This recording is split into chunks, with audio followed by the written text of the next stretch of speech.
निवडल्यानंतर नगरसेवक पद असताना जी कामं केली तीच कामं सातत्यानं आज अखेर आमची चालू आहे.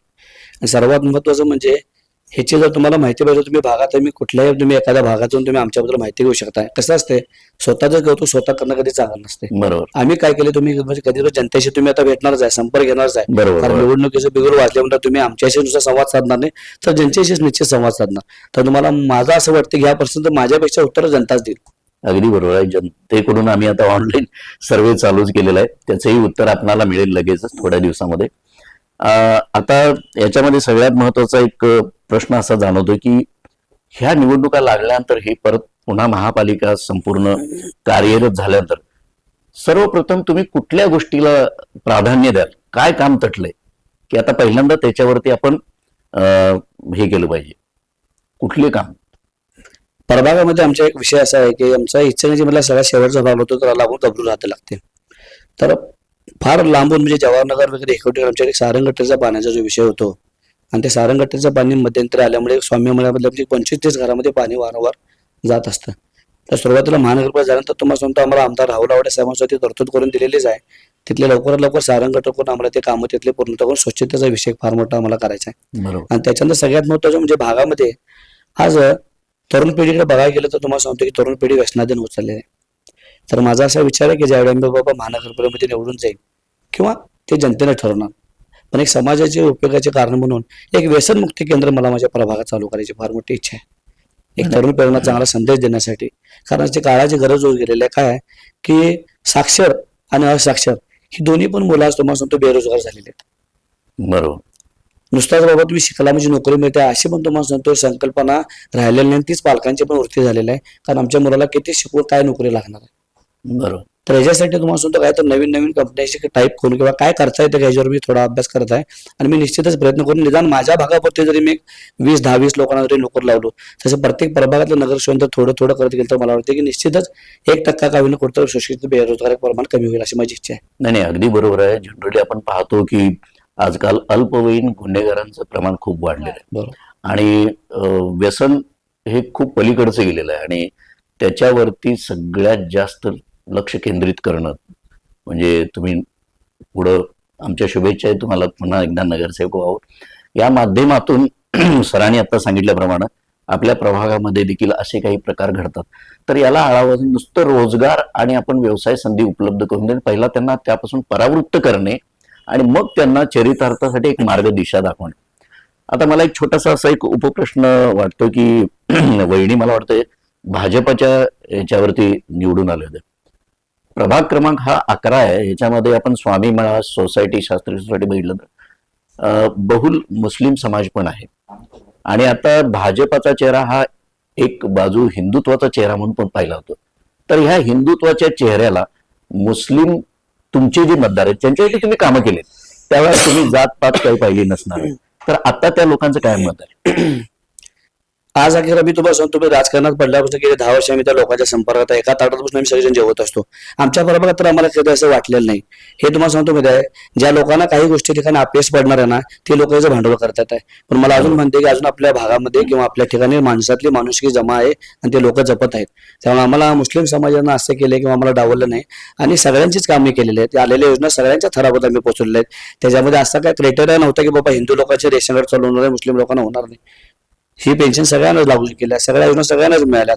आणि आज तुम्हाला सांगतो महत्वाचं म्हणजे ती पण लोक फार साक्षर झालेले आहेत.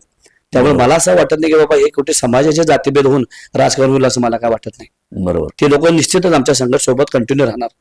अगदी मला असं म्हणायचं आहे की राजकारणाच्या आणि किंवा विकास कामाच्या पलीकडे जाऊन प्रत्येकाने जातीय सलोखा एकोपा आणि बंधुत्व भाव हा जपलाच पाहिजे. पुन्हा जरा वहिनीच्याकडे येतो की वहिनी असं होतं की 50% महिलांना आरक्षण मिळाले.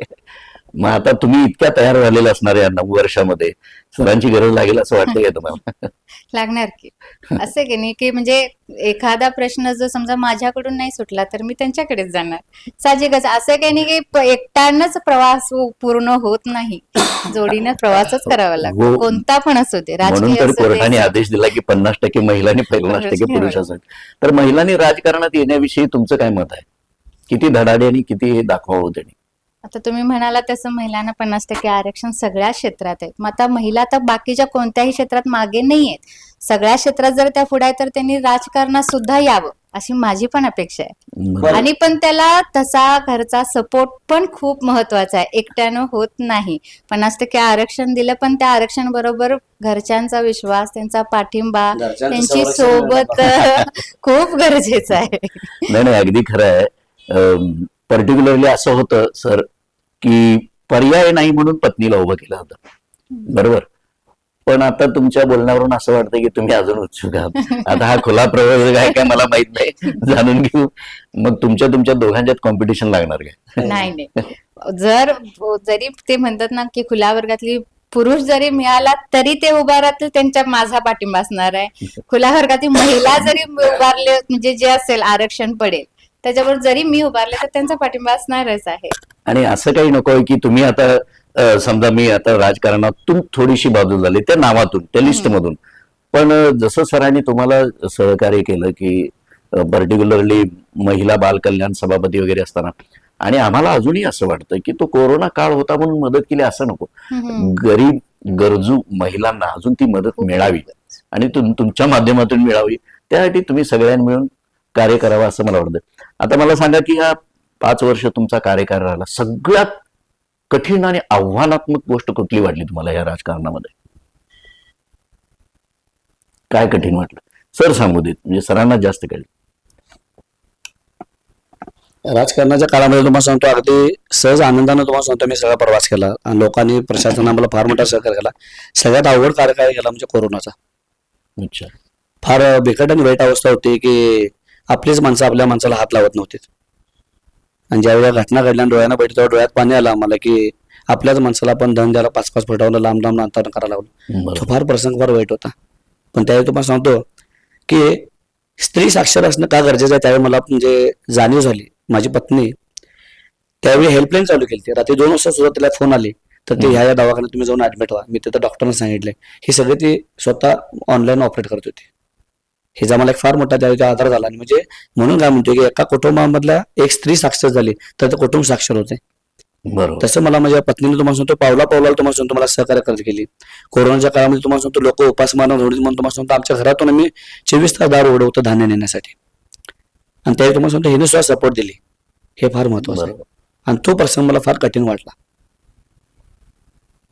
आता ह्या निवडणुका लागतील, जय पराजय निवडणुका येतात जातात, जय पराजय असतो. तुमच्या हे बोलण्यावरून असं वाटतंय की निवडणूक हे फक्त माध्यम आहे त्या सभागृहापर्यंत पोहोचण्यात.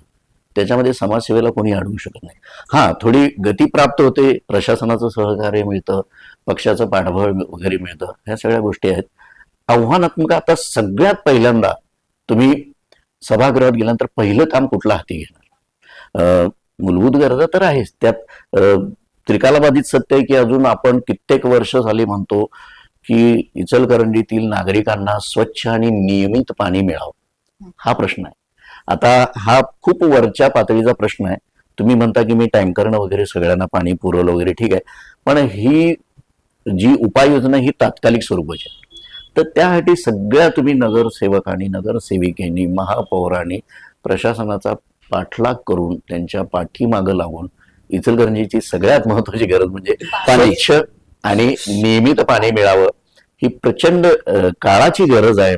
तुम्हाला सांगतो ट्रॅफिकचे प्रॉब्लेम्स आहेत आपल्याकडं, अजून भटकी कुत्री सगळ्यात मोठा विषय आहे तो. चर्चा करण्यासारखा नाही, पण चर्चा करावाच लागतो. खूप त्याचा त्रास व्हायला लागले कारण लहान आता- मुलं बाहेर पडायचं पण अवघड झाले. हो. आता याच्यामध्ये पण त्याच्यामध्ये कसं ते ह्युमन राईट्स जे प्राण्यांच्या बद्दल जे हे करतात त्यांच्या तक्रारी खूप येतात. म्हणजे सकाळी गाड्या जर फिरायला लागल्या तर खूप तक्रारी कंप्लेंट्स येतात की मुक्या जनावरांच्या तुम्ही अन्याय करता. पण ही बाब गंभीर होत चाललेली आहे. ज्या पद्धतीनं तरुण व्यसनाधीन होतोय त्याप्रमाणे भटक्या कुत्र्यांचा उच्छाद देखील प्रत्येक प्रभागामध्ये मांडलेला आहे. बाहेर गावचे कोणी आले तर तुमच्या गावात यायला 9-9:30 नंतर भीती वाढते असं म्हणतात. याविषयी तुमचं काय मत आहे? म्हणजे काय उपाययोजना केली पाहिजे ह्याच्यात की जेणेकरून ते प्राणीप्रेमी संघटनांना पण वाईट वाटू नये, पण नागरिक देखील सुरक्षित राहावे? त्यासाठी तुम्हाला सांगतो आपल्याला महानगरपालिकेनं की कुत्री पकडून निर्बीजीकरण करण्याचं तुम्हाला सांगतो काम चालू केलेलं आहे. आणि निर्विषयीकरण केल्यानंतर तुम्हाला सांगतो त्याला लगेच तुम्हाला सांगतो तूप खाल्लं म्हणजे रूप येत नाही. त्याला लागणारा कालावधी आहे. त्याच्या निर्विषयीकरण केल्यानंतर आपोआपच थोड्या दिवसानंतर त्याची संख्या कमी होत जाईल. आणि निश्चितच बाबा की इच्छेने बाबा कुत्र्यांचं प्रमाण कमी होईल अशी माझी अपेक्षा आहे. नाही आणि हे कारण होणं का प्राणी मारणं हे शक्य नाही. अगदी बरोबर आहे की मी तेच त्यासाठीच म्हटलं की प्राणीप्रेमी संघटनांना पण वाईट वाटू नये आणि जनतेची त्याच्यापासून सुटका व्हावी, हे दोन्ही अगदीच त्यातनं सुवर्ण मध्ये काढावं. आता प्रत्येकानं हा प्रश्न विचारला की समाजसेवा करताना जनतेकडून तुमच्या काय अपेक्षा आहेत. जनरली उत्तर असेल की त्याने आम्हाला मत द्यावं. तुमच्या काय अपेक्षा आहेत जनतेकडून, म्हणजे तुमच्या पर्टिक्युलरली ह्या प्रभागामधून? माझ्या प्रभागातल्या लोकांनी माझी एवढीच अपेक्षा आहे की त्यांना खरोखर तर आमच्या कामाची पद्धत किंवा आम्ही त्यांच्यावरती ठेवलेलं सलोख्याचं आपुलकीचं नातं आहे किंवा 24 तास आमचे ते दार उघड आहे, त्यांना वाटतं असेल की बाबा आमच्याकडे त्यांना मदत व्हावी किंवा बाबा परत आमची माणसं आपल्या सभागृहात जावी, तर निश्चित त्यांनी आमच्याबद्दल विचार करावा अशी मला अपेक्षा आहे. नक्कीच. आणि नसेल हे जरी बाबा काय असेल नसेल बाबा लोकांनी जर आम्हाला उचलून धरला नेलं तरी सुद्धा 24 तास हे दार आमचे त्यांच्यासाठी उघड असणार आणि समाजकारण आम्ही करतच राहणार. खूप चांगली गोष्ट आहे. जनतेकडून केवळ 5 वर्षातून एकदा मत मागण्यासाठी दारात जाणारे नेते आणि 24 तास समाजासाठी कार्यरत असणारे नेते, ह्याच्यामध्ये हा फरक असतो.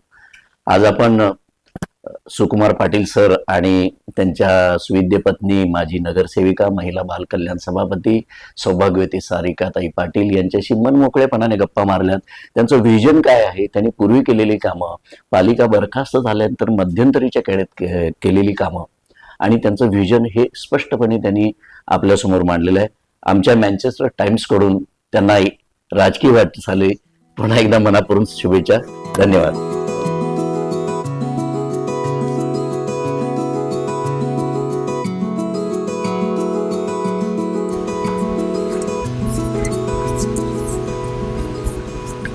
नमस्कार मंडळी. तर आत्ताच आपण पाटील दाम्पत्यांची विशेष मुलाखत घेतली. या बातचीतीमध्ये त्या नगरसेविका असताना त्यांनी केलेल्या कार्यकालामध्ये कितीतरी सार्वजनिक कामे केली असं त्यांनी मुलाखतीमध्ये सांगितलेलं आहे. चला तर पुढच्या प्रभागामध्ये नव्या इच्छुक उमेदवारांच्या भेटीसाठी मुलाखतीसाठी